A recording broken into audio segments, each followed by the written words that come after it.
जम्मू कश्मीर में करीब 10 साल बाद एक बार फिर से विधानसभा चुनाव का बिगुल बज चुका है। सभी राजनीतिक दल अपनी तैयारियों में लगे हुए हैं और अपने उम्मीदवारों का ऐलान भी कर रहे हैं। वहीं विधानसभा चुनाव के लिए पहले फेज की वोटिंग से पहले कांग्रेस नेता राहुल गांधी भी पूरी तरह एक्टिव हो चुके हैं। मंगलवार को राहुल गांधी केंद्र शासित प्रदेश जम्मू कश्मीर में 2 रैलियां करने वाले हैं। सबसे पहले राहुल ने रामबन में रैली को संबोधित किया। राहुल ने रैली को संबोधित करते हुए कहा कि आप सबका यहाँ स्वागत करता हूँ। आपने देखा होगा पूरे देश में बीजेपी, आरएसएस के लोग हिंसा, डर फैला रहे हैं। लड़ाई 2 चीजों की ही है, नफरत और मोहब्बत। हमने नारा दिया है, नफरत के बाजार में मोहब्बत के दुकान खोलेंगे। नफरत को मोहब्बत से हराया जाता है। पहले मोदी सीना चौड़ा करके आते थे और अब ऐसे आते हैं। अपने संबोधन में राहुल ने ये भी बता दिया कि अगर जम्मू कश्मीर का चुनाव वे जीतते हैं तो उनकी प्राथमिकता क्या होगी। राहुल बोले कि पहली बार हिंदुस्तान के स्टेट के लोगों से उनका हक छीना गया। जम्मू कश्मीर को जो स्टेटहुड है उसे वापस देना है। आपसे आपका अधिकार छीना जा रहा है। हमने देश को संविधान दिया है। आपके लोगों का धन आपसे छीनकर बाहर के लोगों को दिया जा रहा है। हम चाहते थे कि चुनाव से पहले आपको स्टेटहुड मिले फिर चुनाव हो, लेकिन बीजेपी ऐसा नहीं चाहती। अब बीजेपी चाहे न चाहे, लेकिन हम इतना दबाव डालेंगे कि बीजेपी को स्टेटहुड देना ही होगा। पूरे देश में मोदी जी ने बेरोजगारी फैलाई है। भाई और बहनों, पहली बार हिंदुस्तान के इतिहास में पहली बार स्टेटहुड छीना गया है। यूनियन टेरिटरी को पहले यूनियन टेरिटरी को स्टेट बनाया गया था।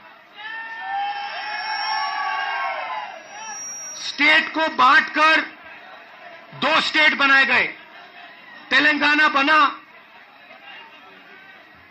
छत्तीसगढ़ बना, उत्तराखंड बना, अरुणाचल को स्टेट बनाया गया। मगर पहली बार हिंदुस्तान के किसी स्टेट को रद्द करके लोगों का जो हक है वो छीना गया। पहली बार हुआ है।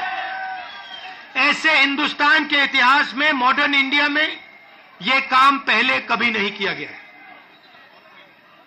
तो सबसे पहले जम्मू कश्मीर को जो स्टेटहुड है वो वापस देना है,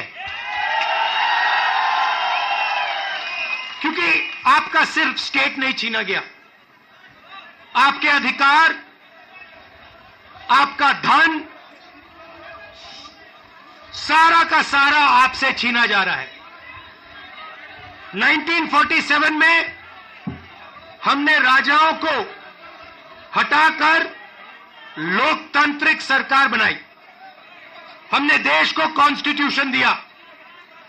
आज जम्मू कश्मीर में राजा बैठा हुआ है, उसका नाम एलजी है, मगर वो है राजा। आपको बता दें कि जम्मू कश्मीर विधानसभा चुनाव 2024 में कांग्रेस और नेशनल कॉन्फ्रेंस साथ मिलकर चुनाव लड़ेंगी। दोनों पार्टियों के बीच सीटों का बंटवारा हो चुका है। कुल 90 विधानसभा सीटों में से नेशनल कॉन्फ्रेंस 51 सीटों पर चुनाव लड़ेगी। कांग्रेस 32 सीटों पर फाइट करेगी, जबकि 5 सीटों पर फ्रेंडली फाइट होगी। इसके अलावा 2 सीट सहयोगी दल सीपीआईएम और पैंथर्स के लिए छोड़ी गई है। जम्मू कश्मीर में विधानसभा चुनाव का आयोजन कुल 3 फेज में होगा। विधानसभा चुनाव के लिए मतदान 18 सितम्बर, 25 सितम्बर और 1 अक्टूबर